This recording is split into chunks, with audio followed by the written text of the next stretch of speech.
L'association SOS Grand Bleu lutte depuis plusieurs décennies pour la protection de l'environnement marin et plus particulièrement des cétacés. Parmi les actions, les sorties en mer, véritable outil pédagogique. Pierre-Olivier Casabianca, Laurence Buise. Ils ont ouvert grand leurs yeux mais n'ont pas eu la chance d'apercevoir des dauphins. Alors c'est devant quelques vélèles que ces enfants de CE1 s'extasient. Mais cette sortie, c'est surtout les sensibiliser à la pollution plastique, au sort des cétacés. Attentifs au discours du capitaine, ils vont directement avec des images chocs au cœur du problème. Et celui-là d'animal, il a été retrouvé sur une plage, mort.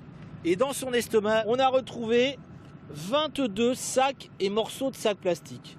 La solution viendra de cette génération déjà bien éduquée à la protection de la nature et aux gestes éco-responsables. Ils jettent le plastique dans la mer et ils jettent tous les trucs qui sont dangereux pour les animaux.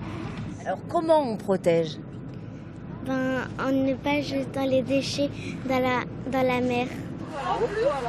En le reliant à l'animal, voilà, surtout des animaux aussi féeriques, on va dire, que les dauphins ou les baleines, aussi majestueux, ça va leur parler. Ils vont se dire peut-être dans 3 semaines, s'ils trouvent un papier par terre, ils vont se dire celui-là je vais le ramasser, il finira pas dans le ventre d'une baleine. Alors que sinon c'est juste il est là, je le ramasse ou je le ramasse pas, il reste là, c'est pareil.